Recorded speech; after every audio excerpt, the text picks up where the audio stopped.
இப்போ நாம் பேசுகிறது தங்கத்தை பற்றி பேச போகிறோம். தங்கம் விலை சடசடவென்று மளமள என்று சரிகிறது. இதுக்கு பின்னாடி இருக்கக்கூடிய அரசியல் என்ன? 80,000 வரும், 70,000 வரும், லட்சத்துக்கு கீழே வராது, இப்படியெல்லாம் சொல்லப்படுகிறத. இதற்கு காரணம் என்ன? தங்கத்தில் நாம் மூலதனம் செய்யலாமா? தங்கம் எட்டாக்கணி ஆயிற்று நடுத்தர மக்களுக்கு அப்படிங்கிற ஒரு பேச்சுவார்த்தை பதட்டத்துக்கு இடையில் இந்த விஷயங்களை நம்ம பார்க்க போகிறோம். தங்கத்தினுடைய விலையை நிர்ணயிக்கிறது நம்முடைய தங்க கடைகளோ மார்க்கெட்டோ அல்ல. சர்வதேச நாட்டினுடைய ஏற்படுகிற ஜியோ பொலிட்டிக்கல், அதனுடைய முதலீடுகள், அதனுடைய பர்ச்சஸ், இதை வைத்து தான் ஆண்டிப்பட்டியிலேருந்து அம்மாப்பட்டியிலேருந்து அமெரிக்கா வரைக்கும் தங்கத்தினுடைய அவுன்ஸ் விலையாக இருந்தாலும், பவுன் விலையாக இருந்தாலும், கிராமாக இருந்தாலும் நிர்ணயிக்கப்படுகின்றது. இப்போ இதற்கான காரணங்கள் என்ன நம்ம பார்ப்போம். தங்கம் விலை ஸ்டேபிளாக இருக்குமா? தங்கம் இன்னும் குறையுமா? தங்கத்தில் முதலீடு செய்யலாமா? தங்கத்தில் முதலீடை எடுக்கலாமா? இப்பொழுது சரிந்து வரும் நிலைமை என்ன? இது எப்படி ஒரு அடிக்கடி கன்சிக்யூட்டிவ்ங்கிற மாதிரி அது செல்ல போகிறது? நிறைய விஷயம் பேச போகிறோம். சர்வதேச அளவிலான போர் பதட்டம், அமெரிக்க அதிபர் ட்ரம்பினுடைய வரி விதிப்பு, பொருளாதார நிச்சயமற்ற சிஸ்டம், ஃபெடரல் ரிசர்வ் வங்கி அமெரிக்காவில் குறைத்திருக்கக்கூடிய வட்டி விகிதம், உலக அளவிலான சந்தை, தங்கத்திற்கு ஏற்பட்டிருக்கும் தேவை, முதலீடு உள்ளிட்ட பல காரணம்தான் இன்றைக்கி தங்கத்தை இவ்வளவு விலையேற்றத்துக்கு கொண்டு செல்கிறது. தங்கத்தினுடைய நிலவரம் என்னென்னா, 22 கேரட்டு இப்போ நம்ம ஊரில் 1,15,000 ரூபா. இந்தியாவில் ஒரு சவரன் நம்மளை வாங்கன்னா 1 லட்சத்திற்கு கீழ் விற்பனை செய்யப்படும் அப்படின்னு சொல்லப்படுது.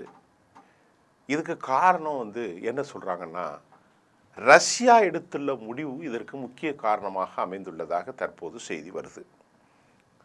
ரஷ்யா என்ன முடிவு எடுத்திருக்கிறாங்க? புவிசார் பதட்டம், ஜியோ பொலிட்டிக்கல் ஆன்சைட்டி, தங்கத்தினுடைய தேவை அதிகரிப்பு, தங்கம் கடும் உச்சத்தில் இருப்பதற்கு வழிவகை செய்த நிலையில் தற்போது தங்கத்தின் விலை உயர்வு காரணமாக இருந்த எல்லா காரணிகளும் அனைத்தும் தணிந்து விட்டதாக சந்தை நிபுணர்கள் கூறுகிறார்கள். அது மட்டுமின்றி ரஷ்யாவின் முக்கியமான முடிவு தங்கம் விலை குறைவதற்கு ரொம்ப காரணமாக அமையலாம் என்றும் செய்திகள் வந்திருக்கிறது. அதாவது சர்வதேச வர்த்தகத்தில் மீண்டும் அமெரிக்க டாலர்களை பயன்படுத்த ரஷ்யா முடிவு செய்திருப்பதாக ப்ளூம்பெர்க் தன் செய்தி குறிப்பிட்டிருந்த நிலையில் தங்கத்துடைய விலை பெருமளவு சரியும் என்றும் வல்லுநர்கள் கூறுகிறார்கள். ரஷ்யா மீண்டும் அமெரிக்க டாலர்கள் அடிப்படையிலான வர்த்தகத்தை மேற்கொள்ளும் போது டாலருடைய மதிப்பு இன்னும் ஸ்ட்ரென்தன் ஆகும். இதன் மூலம் இந்தியாவில் தங்கம் ₹1,00,000 கீழ், அதாவது ஒரு பவுன் விலை 1 லட்சம் விலைக்கும் கீழ் சரி செய்வதற்கான வாய்ப்பு இருப்பதாக கூறப்படுகிறது. ஆனால் உண்மையிலேயே அமெரிக்க டாலரை வலுவிழக்க செய்வதற்காக சீனா உள்ளிட்ட சில நாடுகள் ஏராளமான தங்கத்தை அதிக அளவு வாங்கி குவித்து கொண்டே இருந்து கொண்டிருக்கிற நிலையில் ட்ரம்புடைய பொருளாதார தடைகளை எதிர்த்து உலக நாடுகள் ஒரு விதமான நடவடிக்கையை மேற்கொண்ட நிலையிலும் இப்போ ரஷ்யா டாலரை பயன்படுத்த போகிறார்கள். இது உலக வர்த்தகத்தை மாற்றி அமைப்பதாகவும் செய்திகள் குறிப்பிடுகிறது. இந்த நிலையில் அமெரிக்காவும் ரஷ்யா இடையில் ஒரு வணிக ஒப்பந்தம் முழுமையாக ஏற்படும் என்றும், ரஷ்யா டாலர் பயன்பாட்டை மீண்டும் முழுவீச்சில் தொடங்கும் என்றும் சர்வதேச எக்கனாமிக்கல் ஆய்வு நிறுவனத்தின் செய்தி அறிக்கை தெரிவித்துள்ளதாக ப்ளூம்பெர்க் தெரிவிக்கிறது. 2025ஆம் ஆண்டில் போன வருஷம் முதலீட்டாளர்களுக்கு அமோக லாபத்தை வழங்கிய தங்கம் 2026 தொடக்கத்தில் தனது ஏற்றத்தை தொடர்ந்தது. ஜனவரியிலலாம் இன்னைக்கு வரைக்கும் ஏற்றம்தான். ஜனவரி மாதத்தில் போன மாதம் ஒரு 10 கிராம் தங்கம் 1,80,779 ரூபா. இது ஒரு புதிய உச்சங்க வரலாற்றில். இவ்வளோ உச்சம் போனதே இல்லை. 10 கிராம் தங்கம் எவ்வளோ? 1,80,779 ரூபா என்ற வரலாற்றின் இதுவரை காணாத புதிய உச்சத்தை தொட்ட நிலையில் இந்த விலை அதிகரிப்பு தற்காலிகமாக முடிவுக்கு வந்துள்ளதாக செய்தி வந்திருக்கு.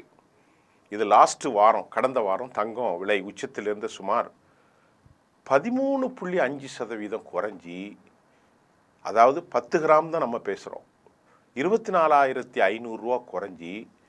அந்த அமௌண்ட் எவ்வளோ குறைஞ்சி போச்சு? முதல்ல எவ்வளோ சொன்னனா, முதலுடைய அமௌண்ட்டு பார்த்தீங்கன்னா 1,80,779 ரூபா இருந்த 10 கிராம் தங்கம் இப்போ எவ்வளோ வந்திருக்கு பாருங்கள். 13% சரிஞ்சு 10 கிராமுக்கு 24,500 ரூபா குறைஞ்சி 1,56,200 ரூபாய்க்கு வர்த்தமாயிட்டு. 80,000 இருந்தது 56,000 வந்துருச்சு, 1,50,000. இதுக்கு என்ன காரணம்? இவ்வளோ சரிஞ்சிருக்கு 13% அப்படின்னு பாருங்கள். இப்போது ரஷ்யா மீண்டும் அமெரிக்காவோடு பொருளாதார கூட்டமைப்பை ஏற்படுத்தவும், அதற்கான வர்த்தக டிரான்சிஷன் பரிவர்த்தனைகளை அமெரிக்க டாலரிலே மேற்கொள்வதற்காகவும் பரிசீலனை வருகிறதாக, உக்ரைன் ரஷ்ய போர் முடிவுக்கு வரும் சூழல் தென்படுவதாகவும், அமைதி ஒப்பந்தத்தின் ஒரு பகுதியாக அமெரிக்க அதிபர் டொனால்ட் ட்ரம்ப் டாலரில் மட்டுமே வர்த்தகம் செய்ய வலியுறுத்தி வருவதாகவும் கூறப்படுகிற நிலையில், பிரேசில், இந்தியா, ரஷ்யா, சீனா, தென்னாப்பிரிக்கா இத்தனை நாடுகளும் அமைந்திருக்கிற இந்த பிரிக்ஸ் கூட்டமைப்பு யுஎஸ் டாலரின் ஆதிக்கத்தை குறைக்க தங்கத்தை சேமித்து வருகிறார்கள். இது ஒரு மிக முக்கியம். பிரிக்ஸ் மற்றும் அதன் நட்பு நாடுகள் உலகில் 50% தங்க உற்பத்தியை கையில் வைத்துள்ளது. இந்த பிரிக்ஸ் நாட்டில் எது தெரியுமா? இந்தியாவும் சீனாவும் முக்கியம், ரஷ்யா முக்கியம், பிரேசில், தென்னாப்பிரிக்கா. இந்த நிலையில் ரஷ்யா மீண்டும் டாலர் வர்த்தகத்திற்கு திரும்பினால் தங்கத்தினுடைய தேவை ரொம்ப குறையும், எல்லா மார்க்கெட்டுக்கு வந்துடும். கடந்த 2025ஆம் ஆண்டில் முதலீட்டாளர்களுக்கு அமோக லாபத்தை வாரி வழங்கிய தங்கம் இந்த வருஷம் 2026, இன்னைக்கு பிப்ரவரி 18ஆம் தேதி தொடக்கத்திலும் தனது ஏற்றத்தை தொடர்ந்தது. இன்னைக்கு வரைக்கும் கடந்த ஜனவரி மாதத்தில் 10 கிராம் தங்கம் நான் சொன்ன மாதிரி 1,80,000 இந்த புதிய வரலாறு தொடர்ந்துச்சு. இப்போது இந்த நிலை அதிகரிப்பு தற்போது குறைந்திருப்பதையும் நாம் அதை கண்காணிக்க முடிகின்றது. இதற்கிடையில் ட்ரம்ப் விதிக்கும் வரிகளை சமாளிக்க மத்திய வங்கிகள் தங்கியத்தை வாங்கின. ஃபெடரல் வங்கிகள் தற்போது ரஷ்யா டாலருக்கு திரும்பினால், ஒருவேளை தங்கத்தின் மீதான தேவை குறைந்து விலை மேலும் மேலும் மேலும் வீழ்ச்சியில் குறைய வாய்ப்புள்ளதாகத்தான் ப்ளூம்பெர்க் மற்றும் பொருளாதார நிபுணர்கள் தெரிவிக்கிறாங்க. இது உலகரகத்தில் பெரிய பேச்சு பொருளாக வர்றல்ல, இன்னும் தங்கத்தினுடைய விலை குறைய வாய்ப்பில்லை என்றும், தங்கம் அப்படி குறைஞ்சாலும் மீண்டும் ஏறுன்னு இந்தியாவிலேருந்து ஒரு சங்க தலைவர் அவர் தெரிவிச்சிருக்கிறார். அது அவருடைய கருத்துங்க. நான் இன்டர்நேஷ்னலாக பேசும்போது இந்தியாவினுடைய நகை வியாபாரியுடைய கருத்துங்க முக்கியத்துவமாக இல்லைங்கிறதான் என்னது பார்க்க. இதுக்கு இடையில் ஏபிபி ஒரு பேட்டியில் தங்கத்தின் விலை என்பது ரஷ்யா மட்டும் முடிவு செய்யும் விஷயம் இல்லைங்க, அதை தாண்டிய காரணிகள் இருப்பதாகவும் சொல்லப்படுகிறது. யூரோப் நாடுகள் அமெரிக்காவுக்கு எதிராகத்தான் இருக்கிறார்கள், அப்படி சொல்ல முடியாது. ரஷ்யாவுக்கு எதிராகவும் உக்ரைனுக்கு ஆதரவாகவும் இருக்கிறார்கள். 100% இதற்கான வாய்ப்பு இருக்கிறதா என்றால், அமெரிக்காவும் ரஷ்யாவும் சமாதானமாகிறார்கள் என்றாலும் கூட அதை சீனா விரும்பாதுங்க. சீனாவுடைய கரன்சியை நிலைப்படுத்த அந்த நாட்டினர் விரும்புவார் என்பதால் தங்கத்தினுடைய விலை குறையாது. அந்த விலையினுடைய ஃப்ளக்சுவேஷன் ஏற்ற இறக்கம் இருக்கலாம், ஆனால் தங்கத்தின் விலை 80,000 ரூபாய்க்கு வருவதெல்லாம் 100% வாய்ப்பில்லை அப்படின்னு சொல்லப்படுது. ஒரே குழப்பந்தாங்க. பிரிக்ஸ் நாடுகள் தங்களுடைய கருவூலங்களை நிரப்பிக்கொண்டே இருக்கிறது. சீனாவும் தங்க பத்திரங்களில் மாற்றிக்கொண்டே இருக்கிறது. தங்கத்தின் விலையில் இப்போது நிலையில் சில மாற்றங்கள் இருக்கலாம், ஆனால் ₹1,00,000 கீழே வர வாய்ப்பில்லை என்றும் சிலர் தெரிவிக்கிறாங்க. ஆனால் தங்கத்துக்கு மாற்றாக நாம் இப்போ எதில் இன்வெஸ்ட்மெண்ட் பண்ணலாங்கிறத இந்த நிகழ்ச்சியில் நாம் இன்டர்நேஷ்னல் ஆய்வாளர்கள் கருத்து மட்டுமில்லை, இது ஓரளவுக்கு நான் சொல்கிற கருத்து ரொம்ப தெளிவாக இருக்கும். நிறைய படிக்கிறதுல ஃபில்டர் பண்ணி இந்த கருத்தை தானே. வெள்ளி விலை குறித்து கேட்டபோது என்ன சொன்னாங்க இந்தியாவில் உள்ளவங்க? வெள்ளி விலை நிச்சயமாக குறையாது. இன்றைக்கி 1 கிலோ தங்கத்தின் விலை 4 லட்சத்திலிருந்து 2.6 லட்சமாக அவங்க அது 2.6 குறையுது. வெள்ளி விலை குறையுமா? 1 கிலோ வெள்ளியத்து விலை 4 லட்சத்திலிருந்து 2.6 லட்சமாக இப்போ குறைஞ்சிது. இதற்கு மேலே குறைவதற்காக வாய்ப்பில்லை என்றே தெரிகிறது என்றும் அவர்கள் கூறுகிறார்கள். இந்த நிலையில் நாம் பார்க்கின்ற போது தங்கம், வெள்ளி இதை தாண்டி ஒரு பொருள் இருக்கிறது. அதை பற்றி பேச முன்னாடி, இப்போ பிரிக்ஸ் நாடுகள் தங்களுடைய கருவூலங்களை நிரப்பிக்கொண்டே இருக்கிறன என்பதெல்லாம் நாம் இப்போ சொல்லிட்டோம். அமெரிக்காவும் சீனாவும் மாறுபட்ட கருத்தில் இருக்கிறது. ஆனால் இந்த நிகழ்ச்சியில் நாம் இடையில பார்க்கிறது, தங்கத்தை நீங்கள் மறந்து வெள்ளியும் மறந்து ஒரு நிலையான ஒரு இன்வெஸ்ட்மெண்ட் உங்களுக்கு தேவை அப்படின்னு நீங்கள் விரும்புனீங்கன்னா, நான் இன்னைக்கு சொல்கிறேன், கையை கடிக்காத ஒரு இன்வெஸ்ட்மெண்ட்டு காப்பர். அது இந்தியாவை பொறுத்தவரை, நான் இந்தியாவை பொறுத்தவரை தான் சொல்கிறேன். ஏன்னா இந்தியாவில் காப்பருடைய தேவை அதிகரிக்கின்றது. காப்பருக்காக பெரிய சப்ளையில் ஸ்டெர்லைட் மூடப்பட்டிருக்கிறது. அவர் அடுத்த ஒரு மூலதினத்திற்கு செல்வாரா என்பது நமக்கு தெரியாது. காப்பர் பங்குகளில் நீங்கள் தாராளமாக, அதாவது என்ன சொல்கிறது, தாமிரம், காப்பர்னா தாமிரம் தானே, ஆமாம், நீங்கள் முதலீடு செய்யலாம். அதில் கொஞ்சம் கொஞ்சமாக நீங்கள் முதலீடு செய்வது உங்களுக்கு பெரிய வளர்ச்சியை தரும். ஏன்னா இன்னைக்கு காப்பர் இல்லாத தொழில்நுட்பமே இல்லை.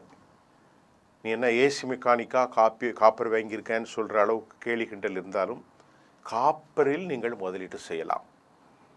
அதை மொத்தமாக வாங்கலாம். அதனுடைய ஒரு கிலோவுடைய விலை 1300 ரூபாய் இப்பொழுது. அப்படின்னா நீங்கள் பார்த்து கொள்ளுங்கள், ஒரு டன் 13 லட்சம் ரூபாய் வரும். அது அப்படிப்பட்ட காப்பர் இன்னைக்கு தேவை அதிகரிக்கின்றது. எலக்ட்ரானிக்ஸ், மின் கருவிகள், மின் உற்பத்தி கூடாரங்கள் மற்றும் பல பயன்பாடுகள், ரிவைண்டர் மிஷின்கள், கிரைண்டர்கள், தங்கத்தை விட பெரிய அதிக பயனுள்ள பொருள் காப்பர். பெரும் தேவை இந்தியாவில் இருக்கிறது. இந்தியாவுடைய உற்பத்தி காப்பருடைய வளர்ச்சியை பற்றி ரொம்ப கம்மி தான் இருக்குது. நமக்கு நிறைய டிமாண்ட் இருக்கிறனால ஆல் இந்தியா உலகத்தில் மக்களுக்கு சொல்லலை, இந்தியாவில் வாழும் மக்கள் காப்பரில் அதிக முதலீடு செய்வதற்கான முயற்சிகளை நீங்கள் எடுங்க. தங்கத்தை பற்றி கவலைப்பட வேணாம். அது ஏறினாலும் சரி இறங்கினாலும் சரி, அது ரெண்டாவது விஷயம். இந்த பிரிக்ஸ் கூட்டமைப்பில் ப்ளூம்பெர்க் சொல்வது அமெரிக்காவுடைய கையாள்கள் தான். ப்ளூம்பெர்க் எதையாவது கிளப்பி விடலாம். அந்த அளவிற்கு அமெரிக்காவுக்கு இணைந்து போவார்களா ரஷ்யா என்பது தெரியவில்லை. ஏன்னா உக்ரைன் போருக்கு அவங்களுடைய டிமாண்ட் 20% இடத்தை நாங்கள் பிடிச்சதான்ட்டாங்க. அதை விட்டு கொடுத்தால் ஜெலன்ஸ்கி ஒத்துக்குவாரா? யூரோப் நாடு ஒத்துக்குமா? அப்போ யூரோப் நாடு ஒத்துக்காத பொறுத்தத்தில் அமெரிக்கா எப்படி அதை ஏற்றுக்கொண்டு ரஷ்யாவோடு சமாதானம் ஆவார்கள்? ரஷ்யா எப்படி அமெரிக்காவோடு சமாதானமானால் ஏசிய நாடுகளில் இருக்கும் சீனா போன்ற நாடுகளின் பகையை அவர்கள் எப்படி ஸ்டெபிலைஸ் பண்ணுவாங்க? நிறைய கேள்வி இருக்குது. இப்போ ஒரே ஒரு விஷயம், இந்த நிகழ்ச்சியில் நான் சொன்ன தங்கத்தை பற்றி கவலைப்படாதீங்க. அடுத்த முதலீட்டை நீங்கள் கவனிங்க. மீண்டும் சந்திப்போம். நன்றி.